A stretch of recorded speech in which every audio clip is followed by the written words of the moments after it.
నమస్తే ఫ్రెండ్స్, ఎలా ఉన్నారు అందరూ? ఈరోజైతే మనం కొండవీడు కోట దగ్గరికి అయితే వచ్చాం.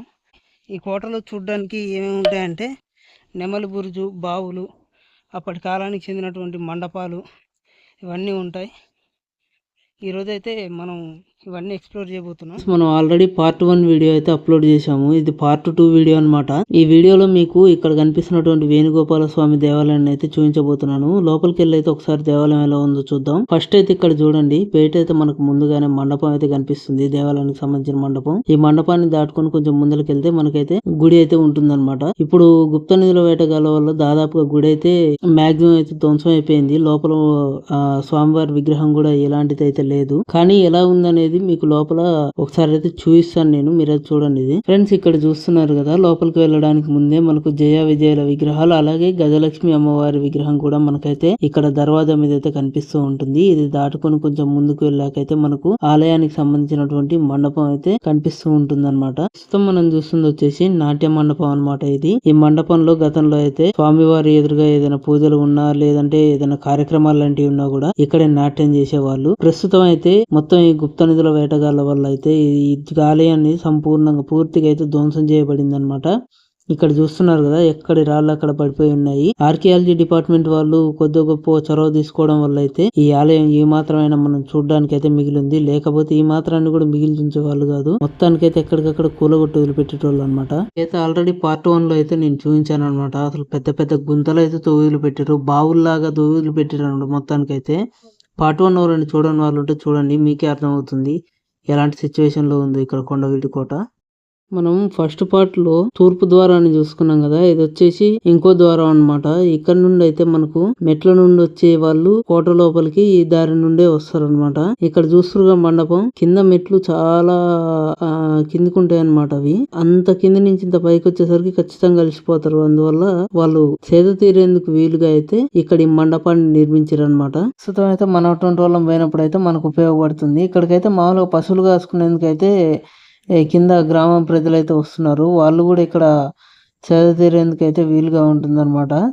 అలాగే ఇక్కడ కొద్దిమంది అయితే ఇక్కడ వంట కూడా చేసుకొని తింటున్నట్టుంది. కింద మాత్రం మామూలుగా పొయ్యిలాగా ఒక సెటప్ అయితే చేసుకున్నారు. ఇదిగో ఇక్కడ చూస్తారు కదా, ఇక్కడ చూడండి ఏదో చిన్న గదిలాగా అనిపించింది నాకు, కానీ ఇదైతే గది కాదనమాట. వర్షాలు పడ్డప్పుడు నీళ్లు పోవడానికి దారి అది యాక్చువల్ గా చెప్పాలంటే, అంటే డ్రైనేజ్ సిస్టమ్ అనుకోండి సింపుల్ గా చెప్పాలంటే. మీకైతే ఇప్పుడు చూపిస్తాను ఒకసారి. నేనైతే ఫస్ట్ చూసి ఇది చిన్న గది అనుకున్నా, లేకపోతే ఎవరైనా మామూలుగా ఇట్లా ఏదైనా సీక్రెట్ టన్నల్స్ ఉంటాయి కదా, అట్లా గట్ట ఏమైనా ఉందేమో అనుకున్నా. కాకపోతే కాదు, ఇది వర్షం నీళ్లు బయటికి పోవడానికి ఏర్పాటు చేసుకున్నటువంటి డ్రైనేజ్ సిస్టమ్ అనమాట. మెట్ల దారి నుంచి వచ్చేటప్పుడు అయితే మనకి ఇది కనిపిస్తుంది. మెట్లదారి నుంచి ఎంట్రన్స్ అయితే మనకి ఇలా ఉంటది అనమాట, కొండపైకి రావడానికి ఆర్చ్. నెక్స్ట్ అయితే మనం చుక్కల బురుజు చూసుకుందాం. ఇదిగోండి ఇక్కడ కనిపిస్తుందిగా, అదే చుక్కల బురుజు అనమాట. దాని దగ్గరికి అయితే వెళ్దాం మనం. అక్కడికి వెళ్ళడం ఒక పెద్ద టాస్క్ అనమాట. వెళ్ళేటప్పుడు మీకే తెలుస్తుంది. ఇక్కడికి వెళ్ళేటప్పుడు అయితే నిజంగా చుక్కలు కానొచ్చినాయి. చుక్కల బుర్రికాయి మాకు తెలియక ఈ రూట్ కి అయితే వచ్చినాం. ఈ రూట్ కి వెళ్తుంటేనే మాకైతే మధ్యలో ఏదో ఒకటి కనిపించింది అనమాట. ఇదేందని చూస్తే అప్పుడు సైనికులు ఇక్కడ నుండే కాపలా కాసేవారు. ఇప్పుడు ప్రస్తుతానికి అయితే ఇది కూడా మొత్తం పూడిపోయింది దాదాపుగా. మొత్తం అయితే ఇక్కడ నుండి నిలబడి చూస్తే కోటకి ఇటు పక్కన ఉన్న గ్రామాలు అయితే చాలా క్లియర్ గా కనిపిస్తున్నాయి అనమాట. ఇది వచ్చేసి చాలా హైట్ లో ఉంటుంది. పక్కన గ్రామంలో ఉండే ప్రజలైతే ఇక్కడికే మేకల్ని పశువులను అయితే మేతకి తీసుకొని వస్తారు. వీళ్ళనైతే అడిగిన అనమాట, చుక్కలబుర్రి గట్టి నుంచి పోవాలని. వాళ్ళైతే ఈ దారి నుంచి వెళ్ళాలని ఇటు సైడ్ చెప్పారు. ఇప్పుడైతే ప్రస్తుతం నేనైతే పైకి వెళ్తున్నా. వెళ్ళి మీకైతే దారిని అయితే క్లియర్ గా చూపిస్తా. ఎవరైనా రావాలనుకునే వాళ్ళకైతే ఇది కొద్ది గొప్ప హెల్ప్ అవుతుంది. తెలియని వాళ్ళకైతే తెలుసుకున్నట్టు అవుతుంది అనమాట. జనరల్ గా బోర్డులు అయితే ఈ ఏరియాలో ఏముంటుంది అని మాత్రమే పెట్టారు, కానీ ఏ సైడ్ నుంచి వెళ్తే ఏమొస్తుంది అనేది మాత్రం క్లియర్ గా పెట్టలేదు అనమాట. దానికి తోడు ఇక్కడైతే అడవి పందులు ఉన్నట్టు కూడా అక్కడక్కడ కొన్ని మనకైతే కనిపిస్తున్నాయి. ఎట్లా అంటే అడవి పందులు తవ్వినట్టుగా మనకైతే కింద నేల మీద కనిపిస్తుంది. నేనైతే అవన్నీ చూపించలేదు మీకు, కాకపోతే ఈ దారి ఒకటి చూపించాలని చెప్పేసి చూపిస్తున్నా. ఇప్పటికే వీడియో చాలా లెంతీగా అయిపోయింది అనమాట. చూసే వాళ్ళకి కూడా బోర్ కొడుతుందని చెప్పేసి నేను అవన్నీ చూపించట్లేదు మీకు. ఇక్కడ కనిపిస్తుంది కదా, ఇదంతా కోట కూడా కూలిపోయి అట్లా రాళ్ళు రాళ్ళు కనిపిస్తుంది. ఈ దారి నుండి అయితే ముందుకెళ్తే మనం పైకి వెళ్ళడానికి దారి ఉంటుంది అనమాట. ఫస్ట్ అయితే నాకు అసలు దారి ఉందా లేదా అని చాలా డౌట్ ఉండే అనమాట. అసలు ఈ చుక్కల బుర్జికి వెళ్ళేటప్పుడు అయితే ఏ దారి చూసినా కూడా ఇది డెడ్ ఎండ్ అట్టుంది, డెడ్ ఎండ్ అన్నట్టుగానే అనిపిస్తుంది అనమాట. అనమాట. ఎందుకంటే ఒక్కడనే గోడ అడ్డం వస్తుంది, ఒకడనే గోడ కూలిపోయినట్టుగా ఉంటది, మొత్తం అంతా రాళ్ళుగా అనొస్తుంది, ఇంకొక ఆడేమో పెద్ద రాళ్ళలాగా అడ్డం ఉంటది. మనకైతే అసలు ఫస్ట్ అర్థం కాదనమాట. నేను ఫస్ట్ టైం వెళ్ళాను కాబట్టి నాకైతే అర్థం కాలేదు. ఇక్కడైతే ఒక హైలైట్ అద్భుతం జరిగింది అనమాట. నేనైతే కింద పడ్డా. ఎందుకనంటే ఈ రాళ్ళని ఇట్లా పైకి ఉన్నాయి, కెమెరాని ఇట్లా పట్టుకొని పైకి అటు ఇటు చూసుకుంటా కింద కర్ర ఉంది, ఆ కర్రను చూసుకోకుండా దాని మీద కాలేసాను, లపక్కున కింద పడ్డా అనమాట. లక్కీగా ముందర రాళ్ళు లేకపోవడం తోటి పెద్ద దెబ్బలు ఏం జరగలేదు, మామూలుగా చిన్న చిన్న రాకపోయింది అంతా. ఇదిగోండి ఇక్కడ కింద పడ్డా నేనైతే. ఫస్ట్ అయితే లావంగానే కెమెరాని అయితే చూసుకున్నా. ఈ కెమెరాకి ఏమైనా గీతలు పడితే నా పని బిస్కెట్ అయినట్టు అనమాట. నాకు ఇంకో సోర్స్ కూడా లేదు. ఇక కెమెరాకి అయితే ఏం కాలేదు, ఒక చిన్న గీత కూడా పడకుండా అయితే మంచిగానే ఉంది. ఈ కెమెరా అంటే ఏదో పెద్ద కెమెరా అనుకోకరి, నా మొబైల్లోనే నేను ఇదంతా షూట్ చేస్తా. ఇంకా ఆ నుంచి పైకి వచ్చినాక ఇంకో షాక్, ఈడ ఎటు పోవాలో అర్థం కాలేదు అనమాట. పెద్ద పెద్ద బండరాళ్ళు అయితే ఉన్నాయి, వీటి కిందంగా ఇట్లా హోల్స్ లాగా అయితే ఉన్నాయి, కానీ మరి ఆ నుంచి పోవాలో అసలు అర్థం కాలేదు. కొంచెం ముందుకు పోయి చూస్తాం మటుకు ఒక చిన్న చెరిక లాగా అయితే ఉంది. ఇదిగోండి ఇట్లా ఉందన్నమాట. ఈ చెరికలో నుంచి అయితే అవతలకి వెళ్ళినాక ఇక ఒక బండ మీద నుంచి అయితే మనకు చుక్కల బుర్జుకి అయితే దారి ఉందన్నమాట. మీకు ఇదంతా కూడా క్లియర్ గా చూపిస్తాను చూడండి. ఇదిగోండి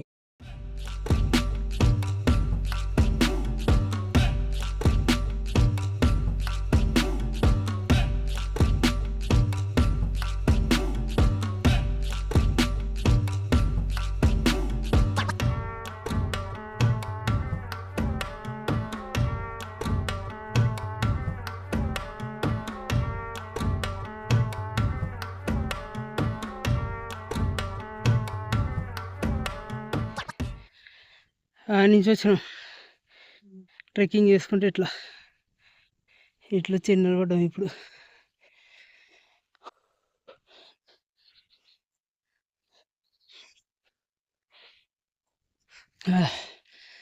బుర్జు చూడ్డానికని ఆడంగా వచ్చినాం. ఫైనల్గా అసలు చూడలేనేమనుకున్నా, చూస్తున్నా అని డౌట్ వచ్చిండే, కానీ ఆడ చూస్తేనే అసలు దారి ఉన్నట్టు కనిపించలేదు. వాస్తవానికి అయితే దారి ఉన్నట్టు కనిపించలే.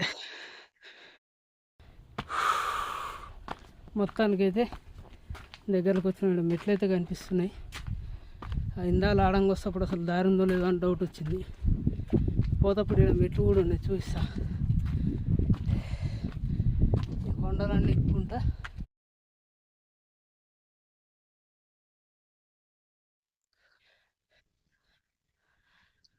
మొత్తానికి మండపం దగ్గరికి అయితే వచ్చింది మనం. ఒక బుర్జు కూడా ఎన్నే ఉంటుంది. అబ్బా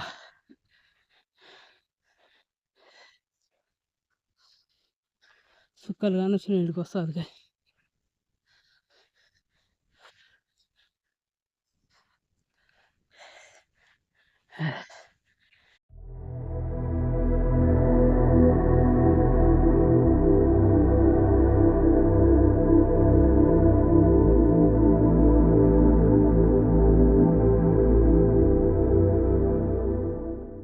జనరల్గా ఏంటంటే ఎప్పుడైనా ఎక్కేటప్పుడు చాలా రిస్క్ అనిపిస్తుంది అనమాట. దిగేటప్పుడు మళ్ళీ అంత రిస్క్ ఉండదు, చాలా సింపుల్గా దిగిపోతాం. ఎందుకంటే మన బాడీ వెయిట్ని కూడా పైకి ఎత్తుతూ వెళ్ళాల్సి ఉంటుంది కదా, అందుకని చాలా వెయిట్ పడుతుంటుంది అనమాట. ఫ్రెండ్స్ ఇక మనం అయితే బుర్జు మీదకి ఎక్కినాం అనమాట. ఈ బుర్జు మీద నుంచి చూస్తే చుట్టూ ఉన్న ప్లేస్ మాత్రం చాలా అద్భుతంగా కనిపిస్తుంది. పక్కన ఉన్న విలేజెస్ కూడా చాలా క్లియర్ గా కనిపిస్తున్నాయి అనమాట. ఇక్కడ నుండి మనకు కత్తుల బావి కూడా కనిపిస్తుంది అనమాట. మీకు అది కూడా చూపిస్తాను. చుట్టూ ఉన్న విలేజెస్ చూడండి, చిన్న చిన్న స్టార్స్ లాగా చిన్నగా కనిపిస్తున్నాయి అనమాట. మనం కింది నుంచి ఆకాశం వైపు చూస్తే ఎట్లా ఉంటాయి చిన్న చుక్కలు, ఆ రకంగా అయితే ఇక్కడ విలేజెస్ అయితే కనిపిస్తున్నాయి చిన్న చిన్నగా. ఇదిగోండి ఇక్కడ చూస్తున్నారు కదా, ఇదే కత్తుల బావి అనమాట. శత్రు సైన్యాలు ఎంత దూరం నుంచి మామూలుగా వాళ్ళు పహారగాస్తూ వచ్చినా కూడా ఈ నుంచి వీళ్ళు పసిగట్టి అలర్ట్ అయ్యే విధంగా అయితే ఈ బుర్జు అయితే మనకు నిర్మించడం అయితే జరిగిందనమాట. ఈ కత్తుల బావికి సంబంధించిన వీడియో కూడా మన ఛానల్లో ఉంది. ఇప్పటివరకు ఎవరైనా చూడని వాళ్ళు ఉంటే చూడండి, నేనైతే కార్డ్స్ లో కూడా మెన్షన్ చేస్తాను. మీకు నెమళ్ళ బుర్జు కూడా ఈ నుంచి కనిపిస్తుంది, చూపిస్తాను చూడండి. అది కూడా అక్కడ కొండ మీద దూరంగా కనిపిస్తుంది చూసారా, అదే అనమాట నెమళ్ళ బుర్జు. ఆ బుర్జే ఇక్కడ ఉన్న వాటిలలో చాలా పెద్ద బుర్జు అనమాట. ఫ్రెండ్స్ నేను మిమ్మల్ని ఒకటి అడగడం మర్చిపోయా. ఇప్పటివరకు ఎవరైనా వీడియోని లైక్ చేయని వాళ్ళు ఉంటే లైక్ చేయండి. కొత్త వాళ్ళు ఎవరైనా చూస్తున్నట్టయితే ఛానల్ని సబ్స్క్రైబ్ చేసుకోండి. నా వీడియోస్ మీకు ఎలా అనిపిస్తున్నాయో నాకు కామెంట్ సెక్షన్లో కూడా మెన్షన్ చేయండి. నేను ఏమైనా మార్చుకోవాల్సింది ఏమైనా ఉంటే నాకు అది ఉపయోగపడుతుంది అనమాట. తప్పకుండా అయితే కామెంట్ చేయండి. ఫస్ట్ అయితే ఛానల్ని సబ్స్క్రైబ్ చేసుకోండి. కొండ మీద అయితే ఇంకో బుర్జు కూడా కనిపిస్తుంది, కానీ అక్కడికి వెళ్ళడం మాత్రం అంత సింపుల్ కాదనమాట. చూస్తేనే మనకు అర్థమైపోతుంది కదా. ఇలాంటి బుర్జులు ఈ కోట మీద మొత్తం 44 బుర్జులు ఉన్నాయంట. మొత్తం ఈ కోట చుట్టూ 32 మైళ్ళ ప్రకారం ఉంటది అనమాట. కోట గోడలు 32 మైళ్ళ వరకు ఉంటది అనమాట. చాలా పెద్ద కోట ఇది. నాకైతే చాలా హ్యాపీగా ఉంది ఫ్రెండ్స్, ఎందుకంటే నేను ఎప్పుడు అనుకుంటూ ఉంటాను అనమాట, మామూలుగా ఇట్లా ప్లేసెస్ ఎక్స్ప్లోర్ చేయాలి, కొత్త కొత్త ప్లేసెస్ చూడాలని చెప్పేసి. కానీ మనకు కరెక్ట్ సోర్స్ ఉండకపోయేది అనమాట. ఇప్పుడు ఈ రకంగా అయితే ఈ వీడియోస్ ఇలా అప్లోడ్ చేయడం, ఈ రకంగా అయితే నాకు ఒక సోర్స్ అయితే అనిపించింది. మీ సపోర్ట్ ఎప్పుడు నాకు ఇలాగే ఉంటది అనుకుంటున్నాను. ఫ్యూచర్ లో ఇంకా మంచిగా సపోర్ట్ చేస్తారని నేను అనుకుంటున్నాను. మీరు ఇలాగే సపోర్ట్ చేస్తే ఇంకా మరికొన్ని అద్భుతమైన ప్లేసెస్ అయితే మీకు చూపిస్తాను. నా 100% ని మీకైతే ఖచ్చితంగా ఇస్తాను అనమాట. ఫుల్ ఎఫర్ట్ పెట్టి అయితే ఖచ్చితంగా మీకు అన్ని ఎక్స్ప్లోర్ చేసి అయితే చూపిస్తాను. వీడియోకి ఇంకా లైక్ చేయని వాళ్ళు ఎవరైనా ఉంటే లైక్ చేయండి. చాలా మంది అయితే సబ్స్క్రైబ్ చేసుకున్నాం అనుకుంటున్నారట్టుంది, కానీ ఒకసారి చెక్ చేసుకోండి. సబ్స్క్రైబ్ చేసుకునే వాళ్ళు చాలా మంది ఉన్నారు. సో ప్లీజ్ సబ్స్క్రైబ్ చేసుకోండి. నాకైతే ఇలాగే సపోర్ట్ చేస్తూ ఉండండి. ఇంకా మీ నుంచి సపోర్ట్ ఎక్కువగా వస్తుందని ఆశిస్తున్నాను. పైన రాళ్ళు చూసి ఎట్లున్నాయో కొద్దిగా తేడా వచ్చిందంటే వచ్చి గుండు మీద పడుతుంది. కొబ్బరికాయ పలిగినట్టు పలుకుద్ది గుండు. అక్కడేమో కింద పడ్డా, ఇప్పుడేమో ముళ్ళు దిగి కాళ్ళకి రక్తాలు వస్తున్నాయి. చూస్తారు కదా రక్తం వెళ్తుంది కాళ్ళకైతే. ఇక్కడ సైనికులు ఉండేది ఇంకో చిన్న గదిలాగా అయితే ఒకటి ఉంది. ఇది కూడా చూసుకొని మనం అయితే ఇంకా మొత్తానికైతే కిందికి వెళ్ళిపోదాం. కింద ఒక దర్గా ఉంటది, అట్లాగే 3 చెరువులు ఉంటాయని చెప్పాను కదా. ఆ 3 చెరువులను కూడా మీకైతే చూపిస్తాను. ఇక్కడైతే ఏం కనిపించట్లేదు, మళ్ళీ ఇక్కడే ఉండి మనకి టైం వేస్ట్ అవుతుంది. కిందికి అయితే వెళ్దాం. కింద ఇంకా కొన్ని ప్లేస్ అయితే ఉన్నాయి చూపించాల్సింది. ఇదిగోండి, ఇందాక మీకు దర్గా అని చెప్పాను కదా, ఇదే అనమాట దర్గా. దీని వెనకాలే మనకైతే ఒక చెరువు ఉంటది. ఆ చెరువుని అప్పట్లో ఒక వ్యక్తికి అయితే బంగారం కడ్డి దొరికిందంట. ఆ బంగారం కడ్డి దొరికిన కాడి నుంచి అతని లైఫ్ అంతా మారిపోయిందని చెప్పేసి ఇక్కడ మామూలుగా చెప్తుంటారు అనమాట. దర్గా లోపల ఎలా ఉందో ఒకసారి మీకు చూపిస్తాను. మీరైతే చూడండి ఎలా ఉందో. ఆర్చ్ టైప్ లో భలే కడతారబ్బా అసలుకి. మొత్తం ఇదంతా రౌండ్ గా అట్లా మీరు ఒకసారి పైకి అయితే చూడండి, పైన భలే ఉంటది అసలుకి. అప్పట్లో ఎట్లా కట్టింటారో ఇవన్నీ డిజైన్స్ అయితే ఈ గ్లోబ్ లాగా అంటే రౌండ్ గా ఉండేటటువంటి కట్టడాలు అయితే ఇవన్నీ కూడా అసలు సూపర్ గా అయితే కట్టిరు అనమాట. ఇవన్నీ చూస్తుంటే ఈ దర్గా వెనకాలే మనకి ఇంకో చిన్న మండపం కూడా కనిపిస్తది. ఆ వెనకాల మనకైతే చెరువు కూడా ఉంటది అనమాట. ప్రస్తుతం మనం ఇక్కడ చూస్తుంది వచ్చేసి పుట్టలమ్మ చెరువు అనమాట. ఈ చెరువుకి పక్కనే మనకు ముత్యాలమ్మ చెరువు అని కూడా ఉంటది. ఇదైతే చూసుకోండి ఫస్ట్. అట్లా ఈ ఏరియాలో అసలు చెరువులలో తవ్వించారు, ఇంత పెద్ద రాతిని తొలిచారని చెప్పేసి అదో పెద్ద ప్రశ్న. ఇక్కడ మెయిన్ వాటర్ రిసోర్స్ వచ్చేసి వెదుళ్ళ చెరువు అని చెప్పేసి ఉంటది అనమాట. కొండవీడి కోటకంతా అదే మెయిన్ వాటర్ రిసోర్స్. మీకు లాస్ట్ లో అది కూడా చూపిస్తాను. వీడియోకి అయితే లైక్ చేసి ఛానల్ ని సబ్స్క్రైబ్ చేసుకోండి. మళ్ళీ వచ్చే వీడియోలో అయితే తప్పకుండా కలుద్దాం. అప్పటి వరకు మీరు నాకు సపోర్ట్ చేస్తారని ఆశిస్తూ మీ సంతోష్ రెడ్డిపల్లి. చూస్తుంది వెదుళ్ళ చెరువు అనమాట. ఈ కొండవీడు కోటకి మెయిన్ వాటర్ రిసోర్స్ ఇదే అనమాట. ఇక్కడ నుండి ఒక మంచి వ్యూ పాయింట్ అయితే ఉంటుంది. బోటింగ్ కూడా ఉంటుంది అనమాట. ఇక్కడికి వచ్చిన వాళ్ళు మిస్ అవ్వకుండా తప్పకుండా చూడండి.